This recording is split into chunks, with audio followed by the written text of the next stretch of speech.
tous et merci de suivre cette émission dédiée aux cartes bleues.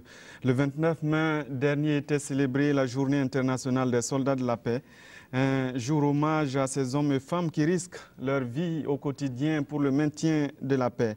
Pour marquer cet événement, le Centre d'information des Nations Unies et la RTB vous proposent cette émission qui se veut pédagogique sur les enjeux des opérations de maintien de la paix. Et ce soir, pour en parler, nous sommes avec le docteur Émile Kaboré.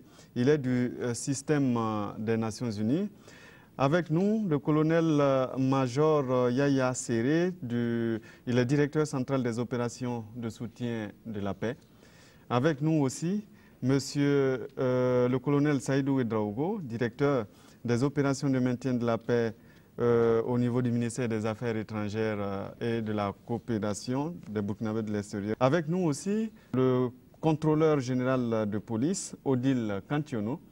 Vous êtes chef de bureau coordination des activités de soutien à la paix au ministère de la Sécurité. Et avec nous, le colonel Doléan Minungu. Vous êtes de la gendarmerie nationale. Et avec nous, l'inspecteur Mamadou Minungu, vous êtes garde de sécurité pénitentiaire. Bonsoir à tous. Bonsoir. Soyez les bienvenus sur ce plateau. Alors, on va commencer par vous, monsieur Kaboré. On entend parler des opérations de maintien de la paix, mais exactement, qu'est-ce que cela signifie? Merci, monsieur Gongo. Les opérations de maintien de la paix, ce qu'il faut retenir succinctement, c'est qu'il s'agit de l'un des moyens utilisés par la communauté internationale, et notamment pour ce qui nous concerne les Nations Unies, pour venir en aide à des pays qui sont en proie à des conflits violents, ainsi pour créer les conditions d'une paix durable. Alors, vous entendez déjà maintien de la paix, ce qui suppose déjà qu'il y a une amorce de paix qu'il faut maintenir. C'est-à-dire qu'initialement, les opérations de maintien de la paix étaient déployées dans des contextes où un accord de cessez-le-feu était plus ou moins obtenu. Et ces opérations étaient déployées pour venir aider à garantir ce cessez-le-feu pendant que les négociations politiques se poursuivent pour aboutir à un accord définitif. Alors, partant de cela, il faut dire que les opérations de maintien de la paix aujourd'hui sont devenues extrêmement complexes et multidimensionnelles. Alors, dans le contexte actuel, les opérations de maintien de la paix assurent à la fois la démobilisation, la réinsertion d'ex-rebelles, par exemple. Elles participent à l'accompagnement des processus électoraux, à la protection des civils, à la lutte contre le terrorisme, à la réforme des secteurs de la sécurité, etc. etc. C'est pourquoi on parle aujourd'hui d'opérations de maintien de la paix multidimensionnelles extrêmement complexes. Pour terminer, je dirais qu'au début, j'ai dit que c'était l'un des moyens utilisés pour promouvoir la paix et la sécurité internationale. À côté donc des opérations de maintien de la paix, vous avez d'autres modes d'intervention intégrant la prévention des conflits, au travers notamment de la diplomatie préventive. Vous avez le rétablissement de la paix, vous avez l'imposition de la paix et vous avez la consolidation de la paix. Le maintien de la paix n'est donc qu'un mode d'intervention pour aider à promouvoir la paix et la sécurité internationale. Alors, et tout cela, ça a commencé à quel moment exactement? Quand est-ce qu'on s'est dit à partir de maintenant, bon, essayons de trouver des troupes pour envoyer sur le terrain, maintenir la paix, monsieur colonel Seré? Merci.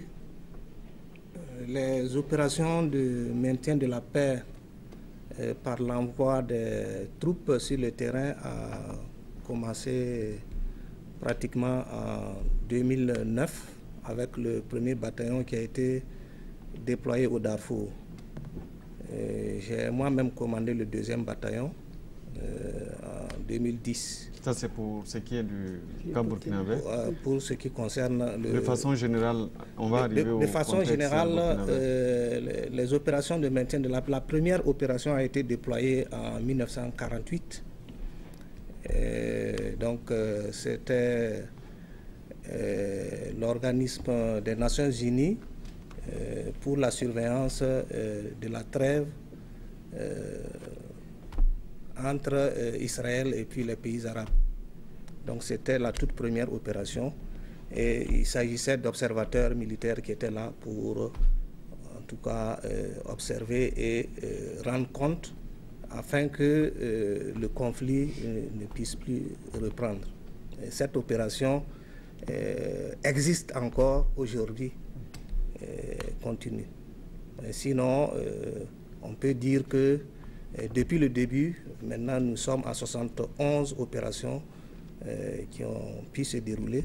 Et les opérations en cours actuellement, nous sommes au nombre de 16 opérations. 16 opérations donc en cours aujourd'hui.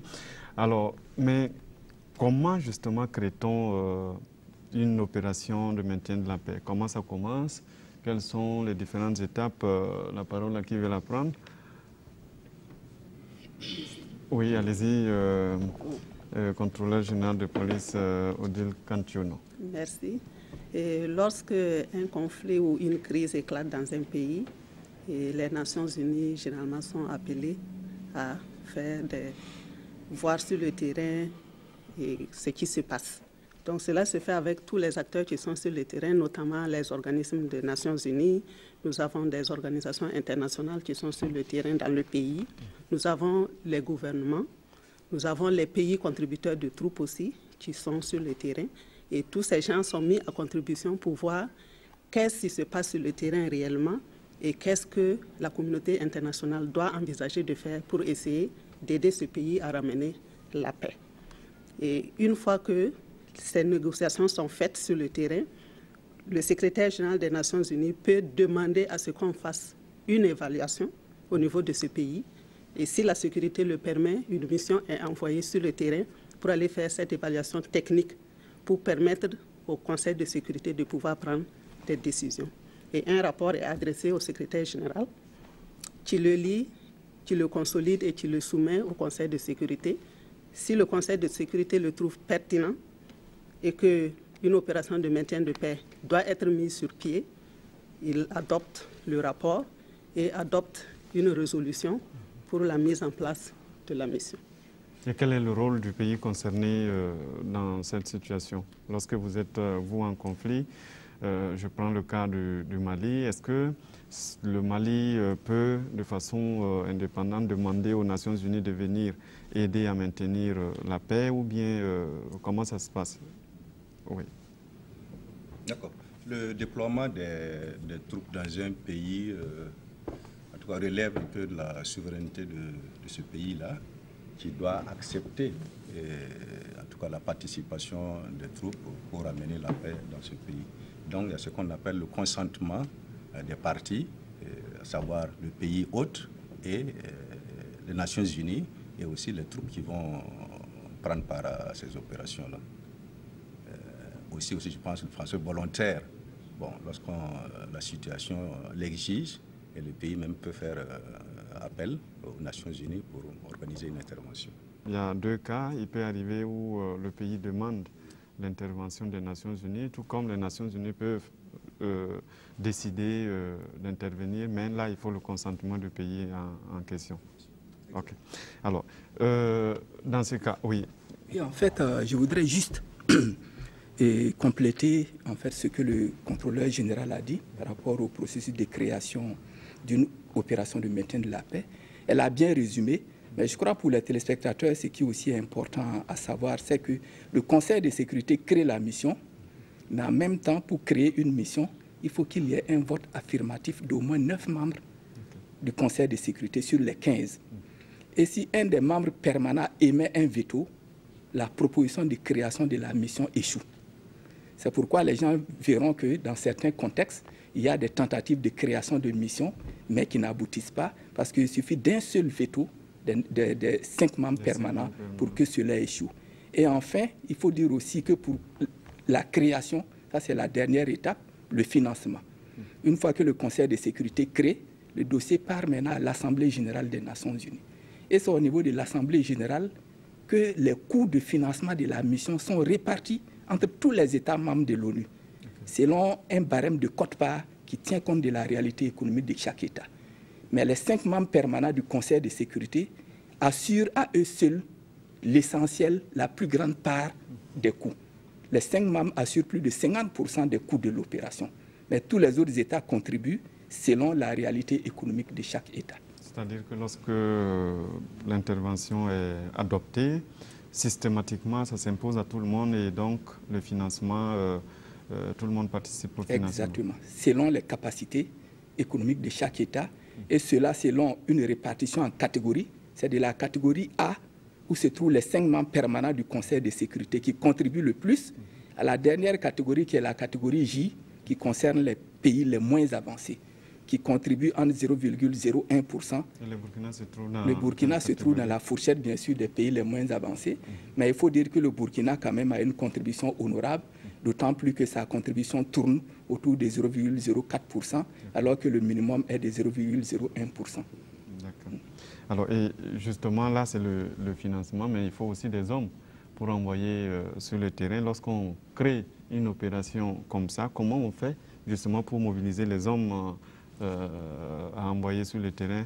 Le colonel Minungo qui n'a pas encore pris la parole. Les opérations de maintien de la paix font partie d'un ensemble d'opérations qu'on appelle des opérations de soutien à la paix. Pour ce qui concerne justement le thème du jour, lorsqu'il y a une opération de maintien de la paix à envoyer, déployer dans une zone de conflit, il y a évidemment des pays qu'on appelle des pays contributeurs qui vont justement contribuer à travers des contrats clairs entre les Nations Unies et ces pays-là, envoyer des troupes sur le terrain. Et ça se passe comment? Est-ce que c'est les Nations Unies qui déterminent les pays concernés ou bien ce sont les pays eux-mêmes qui se manifestent? Lorsque, par exemple, on vient de voter une opération de maintien de la paix, on va prendre encore le cas du Mali, est-ce que les Nations Unies entrent en contact, par exemple, avec le Burkina pour dire, écoutez, proposez-nous un contingent pour envoyer au Mali, ou bien c'est le Burkina qui se sent peut-être concerné par la mission et qui décide d'envoyer des troupes sur place? Comment ça se passe exactement? La saisine en fait, du Conseil de sécurité peut se faire par n'importe quel État membre de l'ONU. Le cas du Mali dont vous parlez, par exemple, c'est la France qui a porté le dossier devant le Conseil de sécurité et qui a fait voter une résolution demandant aux organisations sous-régionales africaines justement d'intervenir. Donc à partir de ce moment, il y a une solidarité internationale qui se manifeste autour de la chose et c'est comme ça que justement les troupes sont générées.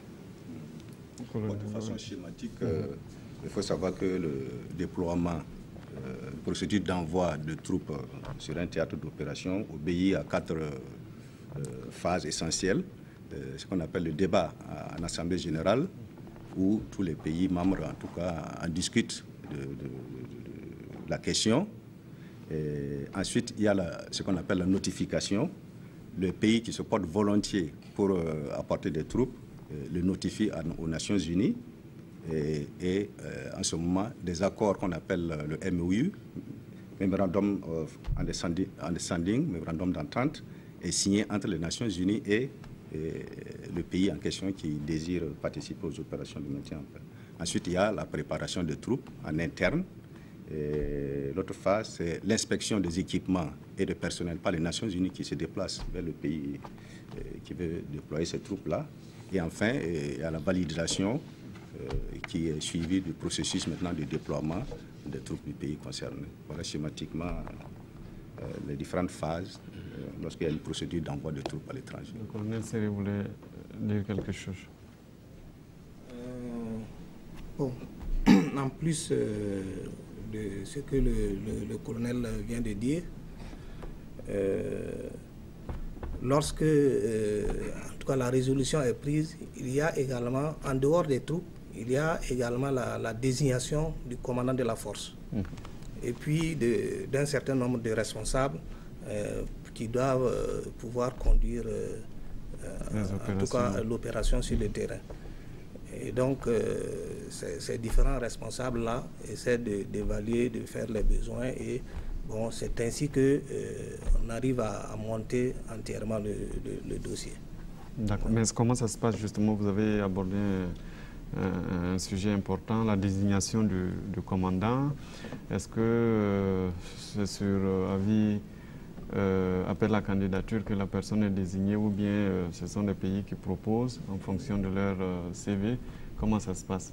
Et effectivement, comme l'a dit mes prédécesseurs, en réalité, après les accords, je prends par exemple le cas du Mali, où l'administration pénitentiaire est un peu similaire à celle du Burkina Faso et en situation de difficulté, et on demande au Burkina Faso de déployer des officiers pénitentiaires pour accompagner ce pays-là dans la stabilisation.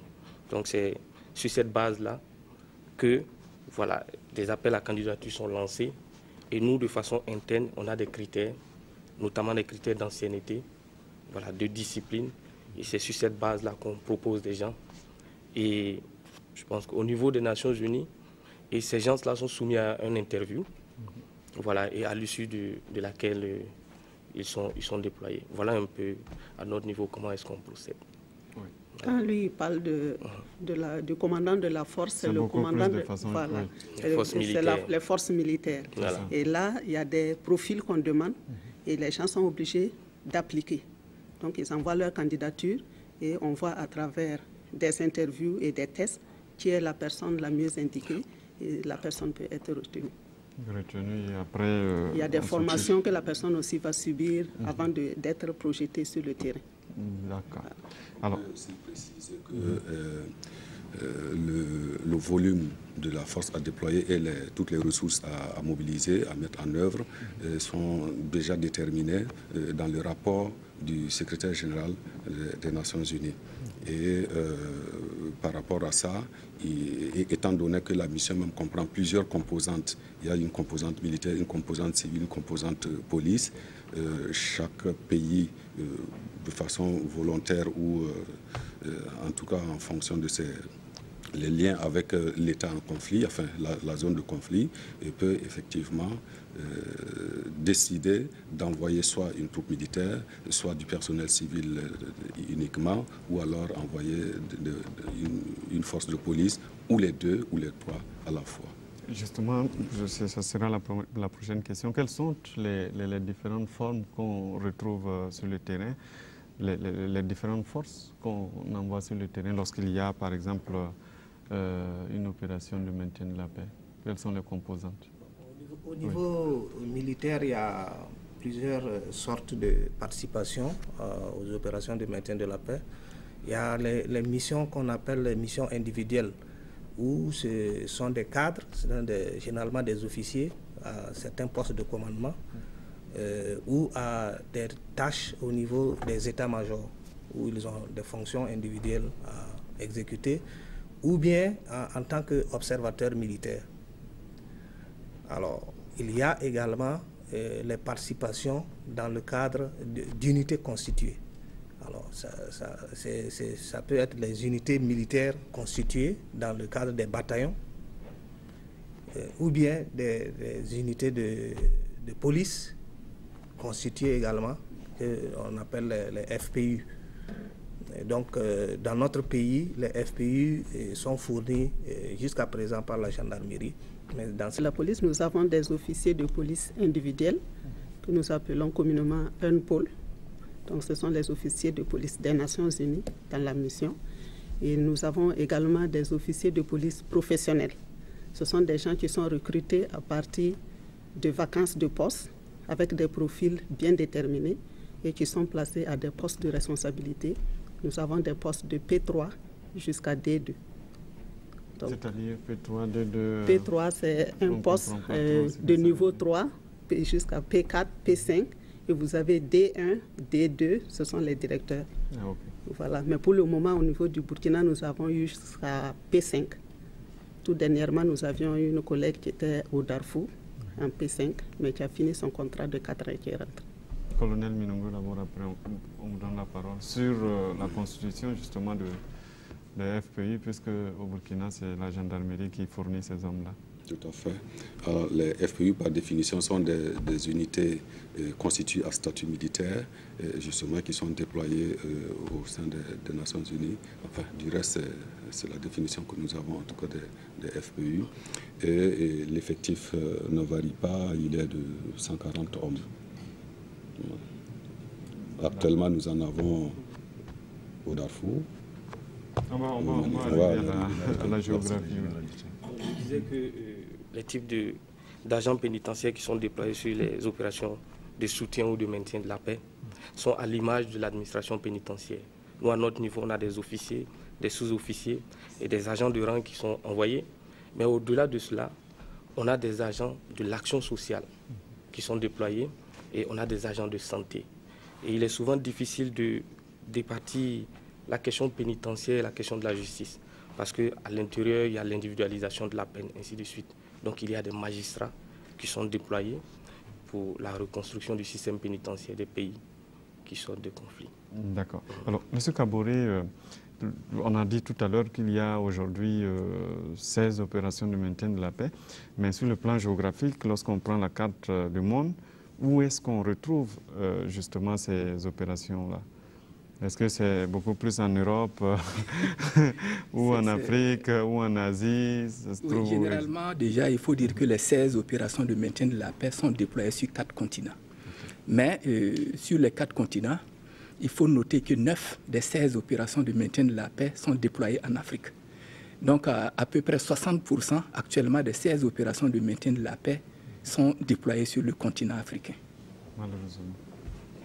Monsieur le colonel Ouedraogo. Non, c'est juste pour dire que les opérations de maintien de la paix se déroulent dans tous les continents.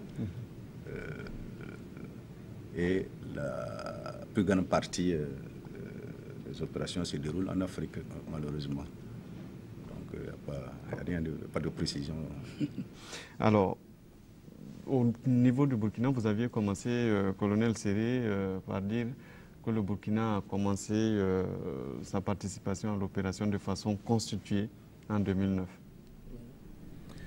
Effectivement, c'était la première opération, c'était au Darfour, le bataillon Lafi. Et actuellement, nous avons 2 autres bataillons qui ont été déployés au Mali. Donc, le Burkina. Quand on parle de contingent, de bataillon, oui. Ça veut dire quoi exactement? Donc, le bataillon, c'est un effectif de 800 à 850 hommes. Okay. Donc, les bataillons du Mali sont des bataillons de 850 hommes. Et le bataillon du Darfour, c'est un bataillon de 800 hommes. Et d'ailleurs, ce bataillon-là s'apprête justement à rentrer le bataillon du Darfour.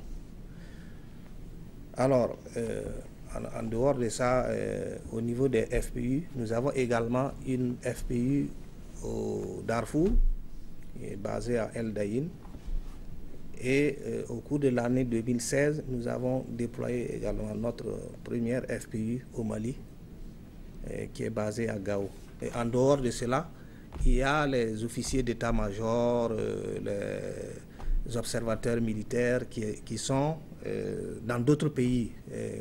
Par exemple, en Centrafrique, bon, il y en a également en RDC, République démocratique du Congo.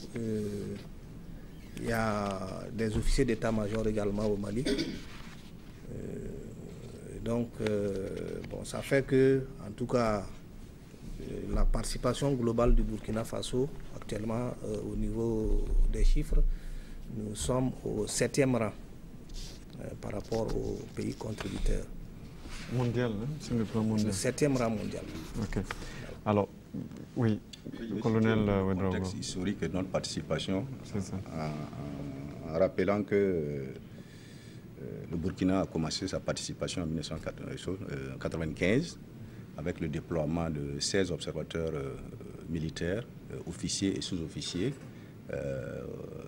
à l'ex-Zaïre, actuellement RDC, et qui était essentiellement une mission humanitaire dans ce pays-là. Donc c'est à l'issue que nous avons poursuivi sur d'autres théâtres, Burundi et autres, jusqu'à en 2009, comme le colonel Séré l'a dit, avec le déploiement maintenant de troupes, à savoir les contingents. Sinon, depuis 1995 jusqu'à avant cette date-là, c'était en individuel à travers les officiers d'état-major, les UNPOL au niveau de la police, les observateurs militaires, etc. etc. Oui. En ce qui concerne la police, c'est en 2000 que nous avons commencé à déployer des policiers sur le terrain. Et le tout premier était en Centrafrique. C'était une seule personne. Et en 2002, il y a eu 2 autres commissaires qui ont rejoint la MONUC au Congo. Et après ça, nous avons commencé à avoir des vagues un peu plus importantes. Disons qu'à notre niveau, notre participation aux opérations de maintien de la paix très récente remonte à 2006. Et au jour d'aujourd'hui, on a au total 233 officiers pénitentiaires qui ont participé, dont 43 femmes. C'est toujours bon de préciser ça. Voilà. Et au jour d'aujourd'hui, nous avons 54 personnes en mission. Et le plus fort contingent est actuellement à la MINUSCA, la mission des Nations Unies en République centrafricaine, avec 33 personnes. La gendarmerie, colonel Minongo. Oui, là, je vais ajouter à ce que madame a dit, qu'au niveau des UNPOL, la police des Nations Unies, la gendarmerie est également représentée à travers le personnel de toute catégorie. Hein. Vous y trouvez des officiers, vous y trouvez des sous-officiers. En ce qui concerne les unités constituées, donc la FPU, Forme Police Unit, nous avons commencé au sein des Nations Unies à partir de 2010 avec la première FPU qui s'est déployée au Darfour. Après ça, il y a eu la MINUSMA, comme le colonel-major l'a dit. Et ça, ce sont des unités qui sont dans des missions sous contrôle ONU. Et sinon, nous avons une FPU également en Guinée-Bissau. Ça, c'est dans le cadre de la CEDEAO. Voilà ce que je peux... Alors, de façon concrète sur le terrain, lorsque vous êtes déployé, vous êtes militaire, vous êtes gendarme, vous êtes policier, qu'est-ce que vous faites? Quel est votre rôle sur le terrain? Alors, en ce qui concerne, il y a plusieurs missions. Hein. Il y a les missions individuelles dont on a parlé tantôt. Il y a les unités constituées, voilà, les observateurs militaires, les missions de police qui sont aux côtés des forces nationales comme conseillers, et même aux côtés des Nations Unies comme conseillers. Il y a également des techniciens, même des techniciens qui travaillent en ce qui concerne les missions individuelles. Nous avons également les unités constituées. Leur mission essentielle, c'est la protection du personnel des Nations Unies, la protection des installations des Nations Unies et la sécurisation des zones de conflit. Voilà, grosso modo, ce qu'on fait. Et en cas de... Des gardes, des patrouilles à travers des patrouilles, à travers des escortes de personnalités, de matériel. Il y a également qu'en cas de trouble... Là, vous parlez peut-être souvent des assistances humanitaires. L'escorte des personnalités de la mission, l'escorte des agences humanitaires qui sont sur le terrain. Et voilà, on peut également noter que les unités constituées qui sont sur le terrain peuvent aussi être déployées en cas de trouble à l'ordre public. Voilà. C'est-à-dire trouble à l'ordre public lorsqu'il y a des manifestations.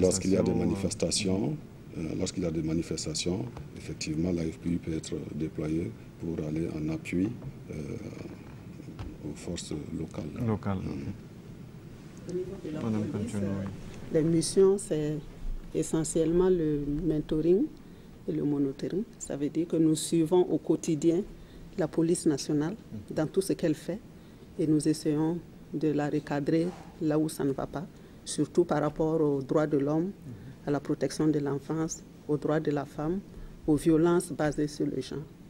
Et nous faisons également de la formation, beaucoup de formation. Nous les aidons à revisiter le curricula et à faire les programmes de formation depuis la base jusqu'au sommet. Et nous faisons également de la restructuration au niveau de la police parce que parfois les institutions sont à plat, donc il faut essayer de remettre ça sur pied. Donc on fait ce qu'on appelle la réforme du secteur de sécurité avec eux, en tout cas avec les nationaux, pas en imposant quoi que ce soit. C'est-à-dire que c'est eux qui définissent ce qu'ils veulent et nous les accompagnons dans ce qu'ils veulent. Colonel Séré, puisque vous avez le gros morceau. Ouais, au niveau militaire, c'est la plus grande partie des missions, ce sont des missions de patrouille, d'escorte de convois, de matériel, d'escorte du personnel des autres agences des Nations Unies qui interviennent sur le terrain, parce que bon, nous évoluons dans des zones d'insécurité où ces gens-là, comme ne sont pas armés, bon, ils n'ont pas la possibilité parfois d'aller seuls dans certaines régions. Donc, ils sont accompagnés par, disons, le personnel des contingents militaires. Et naturellement, nous assurons également la sécurité des personnels des Nations Unies, des installations. En gros, c'est ça les missions du personnel militaire sur le terrain. Et lorsqu'il y a, par exemple, belligérance, c'est-à-dire deux parties qui s'affrontent, et que vous devez intervenir pour peut-être faire respecter le cessez-le-feu, à ce moment, comment on se comporte sur le terrain? Ce sont des actions conjuguées, parce que lorsqu'il y a les différentes parties qui sont là, la partie militaire, bien sûr, bon, nous, on va essayer de nous mettre en interposition, essayer de sécuriser en tout cas les zones les plus dangereuses pour que les gens ne s'affrontent pas. Mais en même temps, il y a en tout cas la partie politique, la direction même de la mission, parce que bon, il y a toujours un représentant spécial des Nations Unies qui est sur le théâtre d'opération, qui est chargé de coordonner les choses et de faire certaines négociations directement avec les différentes parties au conflit. Colonel Ouedraogo. Non, à ce niveau, effectivement, il y a que les troupes qui sont sur le lieu, ils ont des missions de sécurisation afin de permettre en tout cas les spécialistes à travers les UNPOL, puisque dedans il y a les officiers de police judiciaire qui doivent intervenir pour situer les responsabilités aux autorités tant au niveau du secteur qu'au niveau de la force pour les prises de décision. Alors, oui, c'est exactement la même chose. C'est essentiellement un travail de formation. On met beaucoup l'accent sur la formation. Et on fait, comme le contrôleur général vient de le dire, c'est un travail de mentoring et de monitoring. Un travail au quotidien, et basé effectivement sur les normes internationales en matière pénitentiaire, et recadrer un peu les choses, et suivant la volonté effectivement nationale. Alors, Monsieur Kaboré, comment on arrive justement à suivre, puisque ça c'est le rôle du représentant de l'administration, à coordonner justement toutes ces activités, police, militaire, et très souvent même on voit qu'il y a des moments où les Nations Unies décident d'intervenir pour restaurer, c'est-à-dire aller de façon militaire pour restaurer la paix sur le terrain. Merci. En fait, en matière d'opération de maintien de la paix, il faut dire que tout doit être en fait défini au préalable. Vous savez, une opération de maintien de la paix dont le succès n'est pas forcément garanti, il faut dès le départ que tout soit prévu. C'est pourquoi vous verrez qu'au niveau des modes d'intervention, vous avez parlé tout de suite d'une intervention robuste et autres, etc. Mais tout ça doit être décidé au niveau, par exemple, des organes habilités, en l'occurrence le Conseil de sécurité. Alors, la coordination sur le terrain, il y a une partie qui relève de la partie nationale qui a déployé la troupe et une partie relève des officiers d'état-major qui relèvent des Nations Unies. Vous savez, quand un contingent est déployé, ce contingent relève toujours de son pays. C'est pourquoi vous avez un officier qui est toujours le commandant de la mission, de l'opération qui est déployée sur le terrain. C'est-à-dire que lorsqu'il y a des actions à mener, c'est le commandant de cette troupe qui est maintenant en contact avec l'état-major de la mission, c'est-à-dire qui a été nommé par les Nations Unies. Donc les responsabilités sont partagées. La troupe déployée reste toujours des éléments du pays qui a déployé sa troupe. Vous voyez. Et maintenant, les officiers d'état-major, les officiers haut gradés ou les observateurs sont ceux-là qui relèvent des Nations Unies, même en termes de rémunération. Vous voyez. Donc la coordination se fait à ce niveau où il y a comme un point focal des Nations Unies au niveau du commandement de la troupe nationale, en la personne de celui qui commande cette troupe-là, qui est comme le point focal vis-à-vis de l'état-major de la troupe. Est-ce qu'il peut, par exemple, le commandant de l'ensemble des forces peut donner l'ordre à une unité déployée par le Burkina d'aller intervenir dans telle localité, peut-être, ou d'un autre pays, qu'il y ait des interventions un peu conjuguées, comme au Mali avec l'attaque djihadiste? Est-ce que le commandant peut décider de dire, bon, on a un front au nord Mali, côté burkinabé, envoyez-nous vos troupes, côté tchadien, ainsi de suite, pour qu'on puisse aller intervenir sans peut-être l'aval du pays concerné, de l'état-major burkinabé? Bon, pour ce qui nous concerne au niveau des Nations Unies, je crois que le colonel-major complétera probablement après. Mais pour ce qui nous concerne, il faut dire que tout est les mandats et les pouvoirs de chacun des acteurs est préalablement défini. C'est-à-dire, lorsque une action entre dans vos prérogatives, vous pouvez prendre action. C'est pour ça, dans chaque mission, il y a un représentant spécial du secrétaire général des Nations Unies qui coiffe également la partie opérationnelle. Lui, il a la dimension politique. Donc, les rôles sont répartis et les prises de décision relèvent, en fait, du mandat qui a été accordé à chaque entité. Exactement. Je voulais justement insister sur le problème du mandat. Vous avez vu que les premières opérations des Nations Unies, là, c'était le mandat, là, c'était la surveillance simple du cessez-le-feu. Ça veut dire que ces troupes-là n'avaient pas vocation à pouvoir intervenir et ces troupes ne pouvaient que faire l'autodéfense lorsqu'elles sont attaquées. Je voulais dire que voilà, c'est le mandat ou rien. Et le personnel qui a été déployé dans le cadre d'une mission des Nations Unies ne reçoit plus d'ordre de son pays. C'est le mandat uniquement. Et le commandant de la force qui est sur le terrain est en contact avec l'état-major de la force, qui lui aussi est en contact avec le département des opérations de maintien de la paix à New York. Et toutes les instructions descendent justement par ce canal-là. C'est un truc vertical. Donc il n'y a pas d'ordre à recevoir de son pays, en tout cas en ce qui concerne l'exécution du mandat. Voilà. Oui. Quelque chose par rapport à la coordination. Au niveau de la mission, il y a ce qu'on a comme le Joint Operation Center. Donc c'est un centre opérationnel conjoint, concret, pour que toutes les composantes puissent venir partager les informations à ce niveau, avoir l'état sécuritaire au niveau du pays et pouvoir prendre des décisions et mettre quelque chose sur pied. Donc, tout le monde est au même niveau d'information, que ce soit les civils, que ce soit les militaires, que ce soit la police, ils font partie de ce centre. D'accord. Alors, venons-en à la question. Qu'est-ce qu'un pays comme le Burkina gagne en allant participer à ces genres d'opérations, colonel Séré? Bien. Alors, déjà, au niveau purement militaire, c'est un entraînement pour nos troupes, parce que ça les met dans des situations difficiles,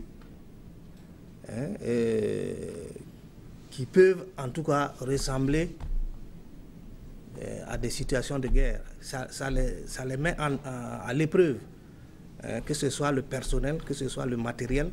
Bon, ça permet en tout cas de pouvoir tirer des enseignements pour le cas où. Bon, donc en dehors de ces gains au niveau tactique, il faut dire que ça nous permet aussi d'avoir de l'expérience, parce que nous n'évoluons pas seuls là-bas. Nous évoluons avec d'autres troupes qui ont aussi acquis des expériences, et nous partageons tout cela. Et forcément, au retour des troupes de ces genres de missions, il y a quelque chose en tout cas qui reste, il y a des leçons à tirer et qui permettent en tout cas de pouvoir, disons, tirer profit de cela. Bon, naturellement, au niveau financier aussi, individuellement, les troupes qui participent aux opérations de maintien de la paix, en tout cas, ont une rémunération, mais il faut dire à ce niveau-là que c'est le pays qui paye toujours les troupes qui vont sur le terrain. Mais les nations, c'est le Burkina qui paye. Que les soldats qui sont sur le terrain continuent de percevoir leurs soldes sur le terrain, ou bien comment ça se passe? En dehors de leurs soldes qu'ils perçoivent, je veux dire, ils reçoivent quelque chose au titre... Les Nations Unies reversent la rémunération au pays qui, à son tour, reverse aux soldats sur le terrain. Voilà, le paiement n'est pas direct. Les Nations Unies remboursent au niveau du pays la participation des hommes et remboursent également la location du matériel. C'est-à-dire que le matériel qui est déployé sur le terrain est en location. Exactement. Ok, allons-y. Donc le matériel est en location. Le personnel aussi, comme il travaille au profit des Nations Unies, à ce titre-là, les Nations Unies payent quelque chose au pays. Okay. Voilà. Mais les Nations Unies ne payent pas directement aux soldats du contingent. Okay. Mais les Nations Unies payent au personnel militaire qui sont dans des missions individuelles. Par exemple, les observateurs militaires, les officiers d'état-major, etc. Là, c'est les Nations Unies qui les payent directement. Monsieur Kaboré peut peut-être nous expliquer un peu... C'est comme ce que le colonel-major l'a dit. En fait, en termes de gains, il a relevé, c'est-à-dire au niveau individuel et au niveau de la troupe, c'est que les Nations Unies ne traitent pas avec les troupes. C'est ce qu'il faut comprendre. Voilà, il y a des gens qui posent souvent des questions. Bon, les Nations Unies ont payé, on a détourné et autres. Non. C'est les États qui prennent en charge les troupes qu'ils déploient. Et c'est les États qui les payent et les Nations Unies remboursent les États qui payent leurs troupes. Deuxièmement, les équipements déployés. Ces équipements, il y a une compensation financière parce que c'est l'État qui, en déployant sa troupe, équipe en même temps sa troupe. Et les Nations Unies, maintenant, sur une base de remboursement maintenant de ces équipements, permet aussi au pays qui a investi dans ces équipements d'avoir en fait des gains financiers. Alors on parle de gains ici, dans le cas où il y a des pays, par exemple, qui reçoivent une aide pour acquérir ces équipements, comme la plupart de nos pays africains reçoivent de partenaires un appui pour acquérir ces équipements. Mais le remboursement revient au pays, alors qu'il a souvent acquis le matériel, peut-être sans l'avoir totalement acheté à ses frais. C'est en cela qu'on parle de gains, parce que ce qu'on reçoit est plus que ce que soi-même on a investi en termes d'équipement. Et pour terminer, toujours sur les acquis, je parlerai aussi de la contribution de ces opérations à la construction extérieure de l'action diplomatique du pays. Vous voyez, qui présente le pays comme étant un pays qui joue un rôle actif dans le maintien de la paix et de la sécurité internationale. Et vous savez que cela compte aujourd'hui dans le quota en fait, des relations internationales. Enfin, pour terminer, je dirais aussi qu'en parlant de gains, il ne faut pas oublier que fondamentalement, le déploiement des troupes n'est pas fait fondamentalement pour la recherche de gains. C'est d'abord un déploiement pour aller au secours de peuples en détresse. Et en cela, il faut rappeler simplement que rien qu'en 2016, le Burkina Faso a perdu 5 casques bleus dans les opérations de maintien de la paix. Même un seul casque bleu perdu, c'est une grande perte.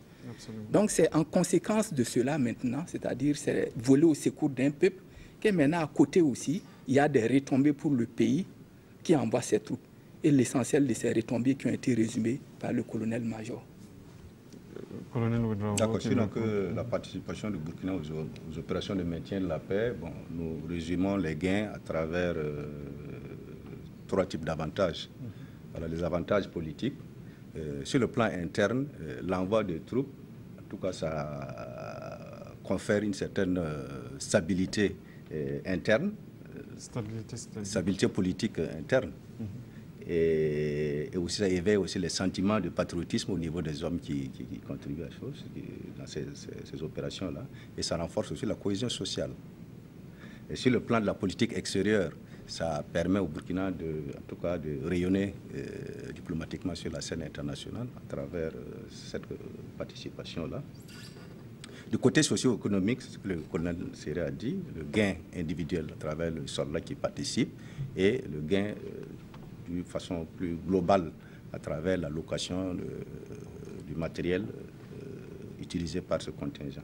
Et enfin, les avantages stratégiques, c'est la participation de ces hommes sur le terrain, permet un brassage sur le plan économique, sur le plan de l'intégration et le retour d'expérience. Monsieur Minungo, est-ce que le Burkina n'a pas beaucoup plus besoin des gardes de sécurité que vous envoyez à l'extérieur, ici au pays, que de les envoyer dans les pays où ils sont actuellement? Effectivement, je pourrais répondre en fait comme mes prédécesseurs pour dire en réalité que ça n'entame en rien le travail pénitentiaire sur le plan national. Et je dirais ce qu'on gagne en allant en mission, c'est essentiellement le retour d'expérience. Parce que sur les théâtres des opérations de maintien de la paix, on se base sur les normes internationales en matière pénitentiaire, ce qui nous permet de corriger un peu nos lacunes une fois revenus au pays. Donc c'est toujours des exemples d'école pour nous et c'est vraiment essentiel pour la consolidation du système pénitentiaire burkinabé. Colonel Milongo, pour la gendarmerie, ça, il y a un exemple patent, c'est que la sécurité pose problème. Ce sera la même question d'ailleurs avec Madame Cantiono. Il y a l'école Ouyogo qui sont obligés de vous suppléer à un moment donné parce que vous n'arrivez pas à couvrir le territoire et malgré tout, vous êtes à l'extérieur. La question de sécurité ou d'insécurité n'est pas seulement le fort de Burkina. Et même dans les pays plus nantis que nous, ils connaissent aussi de l'insécurité.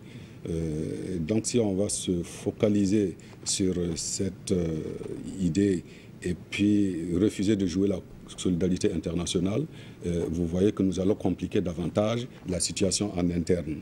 Si les pays voisins ont des problèmes et nous refusons d'aller à la rescousse, évidemment, après eux, ce sera nous, et c'est ce qu'on constate depuis 2016 avec la première attaque à Ouagadougou ici. Donc, je crois que l'un dans l'autre, nous contribuons justement à nous protéger, que ce soit des troupes envoyées pour appuyer d'autres pays en conflit ou que ce soit au niveau, au niveau national. Tout ça là contribue justement à la sécurité.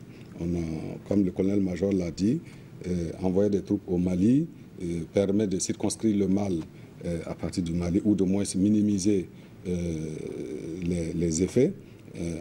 On sait très bien qu'au départ, ces missions-là, ou du moins la mission de maintien de la paix, c'est juste pour arrêter, pour le meilleur des cas, arrêter un conflit ou l'empêcher de s'aggraver. Si vous l'empêchez de s'aggraver, vous pouvez être sûr qu'au-delà même des frontières de la zone concernée, la situation sécuritaire sera beaucoup plus maîtrisable. Madame Cantiono, oui. Je dirais qu'au niveau de la police, nous ne sommes pas si nombreux dehors. On n'a que 51 qui sont dehors et 4 à la retraite, donc ce n'est pas si énorme. Et je pense que, comme ils l'ont dit, mieux vaut aider à sécuriser au plan international pour qu'au plan national aussi on puisse être aidé. Parce qu'en garantissant la sécurité dehors, ça peut nous aider à éviter que ça rentre. Et comme il a dit, si nous avions pris justement des engagements peut-être plus énormes pour appuyer au niveau du Mali, peut-être que ce que nous avons connu au niveau du Nord, nous n'allons pas le connaître. Et si nous voulons nous replier sur nous-mêmes pour dire qu'il faut s'occuper de l'intérieur, le danger va venir de l'extérieur, on ne pourra pas le contenir. D'accord. Alors, sur le plan, on entend souvent des soldats sur le terrain parler de difficultés qu'on rencontre lorsqu'on est justement déployé sur le terrain. Quelles sont les contraintes à ce genre de mission? C'est des zones dangereuses et avec le personnel sur la déployé peut même perdre leur vie. Donc, il y a aussi que vous allez sur un terrain et même sur les risques de maladies. Vous pouvez même contracter des maladies qui peuvent soit d'entraîner la mort ou bien même vous laisser avec des séquelles au retour. Donc les risques, il y a le stress que les soldats vivent. Parce que vous êtes très souvent, comme le cas du Darfour, dans un environnement totalement différent de votre contexte. Moi-même, j'ai été là-bas, même étant officier. Bon, c'est pas aussi aisé que ça. Donc, n'en parlons pas de, peut-être des subordonnés. Bon, il y a des familles qui sont restées au pays. Bon, peut-être les communications, ça ne suit pas à tout moment. Voilà. Donc, l'un dans l'autre, c'est pas mal de défis que les soldats de la paix, déployés en tout cas, font face et il faut faire avec. Madame Continue. Ce qu'on peut citer, c'est le background. Quand on arrive dans les missions, nous nous retrouvons entre policiers venant d'écoles diverses, de pays divers. Et forcément, on ne parle pas le même langage alors que nous devons faire la même mission et atteindre des résultats. Nous avons aussi la diversité culturelle au niveau de la mission, qui fait que les gens sont venus de partout avec leur comportement, avec leur vision. Et parfois, ce n'est pas évident de travailler ensemble, alors qu'on est obligé au niveau des Nations Unies de travailler en équipe. Et il faut s'accommoder à cela. Colonel Séré. Oui, bon. L'un des défis majeurs aussi, c'est le défi sécuritaire. On évolue dans des zones dangereuses. Les troupes sont sur les terrains de patrouille ou même en cantonnement maintenant au Mali. Parfois les gens reçoivent des tirs de roquettes au niveau des cantonnements. Donc ça fait que ce qu'il faut, c'est en tout cas de mettre l'accent sur les mesures de sécurité, préconiser que ce soit en cantonnement à l'arrêt ou en déplacement, il faut mettre le maximum de mesures de sécurité pour pouvoir préserver la vie des hommes. Il y a également la situation de stress, parce que les gens sont vraiment dans des conditions assez difficiles.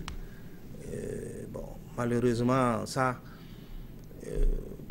on peut sensibiliser les gens, on peut peut-être développer des activités récréatrices et tout ça pour essayer en tout cas de maintenir le moral de la troupe. Je dis, on se replie sur nous, ou bien au niveau des Nations Unies, quelle est votre position là-dessus? Bon, je crois que je peux parler peut-être du cas des Nations Unies. Et il faut dire les perspectives, c'est d'abord même revoir en fait l'architecture globale même du maintien de la paix et pour l'adapter au contexte évolutif en fait des crises. Parce que quoi qu'on dise, les opérations de maintien de la paix, malgré leurs insuffisances, se révèlent aujourd'hui comme les opérations incontournables. Vous voyez, pour plusieurs raisons. D'abord, c'est les seules opérations qui se mènent dans des contextes et dans des zones où aucun pays ne veut ou ne peut aller. Deuxièmement, il faut dire aussi que ces opérations aujourd'hui jouissent de la plus grande légitimité mondiale par le fait que c'est les seules opérations aujourd'hui dans lesquelles contribuent 128 États en fournissant des troupes. Et c'est les seules opérations aussi qui sont financées par l'ensemble de la communauté internationale. Donc les perspectives, c'est revoir la charte même et l'architecture du maintien de la paix. Et cela a commencé déjà au niveau de New York, avec d'une part la scission du département des opérations de maintien de la paix en deux départements distincts, pour qu'il y ait un département chargé seulement de soutenir les opérations sur le terrain.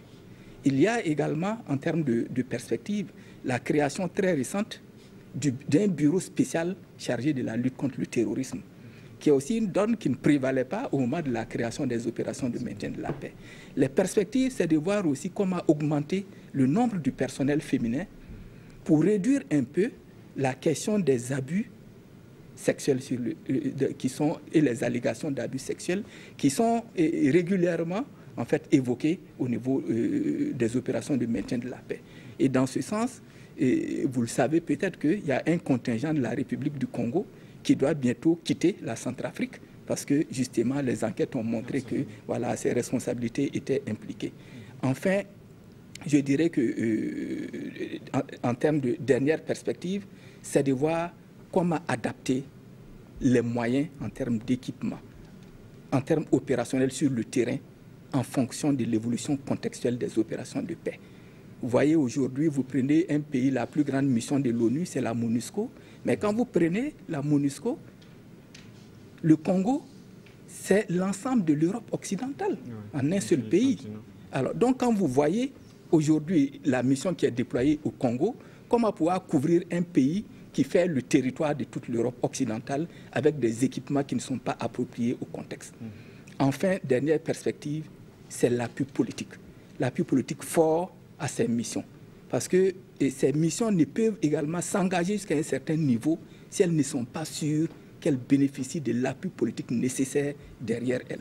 Il y a également cela, la mobilisation de toute la communauté internationale, au premier chef le Conseil de sécurité, d'un seul langage pour apporter tout le poids politique qu'il faut à cette mission. Alors, colonel Ouedraogo, côté burkinabé. Côté burkinabé, bon, nous recommandons que nous maintenons notre participation aux opérations de maintien de la paix, bon, eu égard aux retombées que sur le plan politique, diplomatique. Est-ce que ce n'est pas la branche peut-être pécuniaire qui l'emporte sur la partie politique? Non. Est-ce que les retombées, je veux dire, financières ne sont pas plus importantes en français facile? Oui, l'un dans l'autre. Ce qui est sûr, les gains que nous récoltons à travers cette participation est aussi injecté pour le développement du pays, dans le budget national. Le colonel Siré peut même avancer des chiffres. En tout cas, il y a un pourcentage qui est reversé lorsque les Nations Unies aussi font les remboursements pour la location du matériel. Et aussi, à travers cette participation aussi, nous formons nos cadres et ça permet aussi à ces cadres aussi de postuler à des postes voilà, internationaux, fonction publique internationale. Et ça fait quand même un rayonnement du pays. Et puis, pourquoi pas, ces gens se placent là-bas et ils peuvent attirer d'autres compatriotes dans ces instances-là. Bon, voilà, entre autres. Donc, colonel Siré, il semble que vous pouvez nous donner les chiffres sur... Oui, bon. Au niveau de la contribution financière, les remboursements participent pour 25% au niveau du trésor public. Donc il y a 75% qui vont au fonds d'intervention du ministère de la Défense, bon, qui permet de pouvoir entretenir le matériel, et 25% vont au trésor public. Donc, et pour l'opinion, 25% de quoi? 25% des remboursements. Mais sur le plan, justement, est-ce que c'est 2 milliards, 3 milliards que vous recevez, par exemple, par an? Est-ce qu'on peut avoir une idée, justement, de... Bon, je n'ai pas, en tout cas, les chiffres voilà, exacts, mais je pense que c'est quand même substantiel. Oui. Voilà, c'est pas négligeable, et donc je pense que c'est quelque chose quand même qui participe. D'accord, sur les perspectives. Voilà. Alors, sur les perspectives, il y a, disons, le développement de la direction centrale des opérations de soutien à la paix, qui est la dernière née des directions centrales au niveau de nos forces armées nationales. Et donc, au départ, c'est une section de l'état-major qui s'occupait des questions des opérations de maintien de la paix. Donc maintenant, depuis 2015, il y a la création de cette direction centrale et qui est en train, en tout cas, d'essayer de prendre de l'ampleur pour pouvoir maîtriser toutes les questions relatives aux opérations de maintien de la paix, une meilleure gestion et une meilleure capitalisation, en tout cas des acquis. Bon, en dehors de cela, il y a en projet la construction du centre de formation qui doit voir le jour bientôt. Actuellement, nous faisons la formation des contingents au niveau du site du SND à Lumbila. Et donc, à proximité, il y a une zone qui a été déterminée où, en tout cas, il y aura un véritable centre qui pourra, en tout cas, être là et qui va se charger donc, de la formation de tous nos contingents qu'on va envoyer sur les théâtres d'opération. Maintenant, il y a également la politique de placement des cadres qu'il faut voir pour que, compte tenu de notre rang, en tant que pays contributeur de troupes, que nous puissions aussi avoir en tout cas accès à certains postes importants. Vous avez effectivement donné le rang mondial, mais sur le plan africain, quelle est la position du Burkina?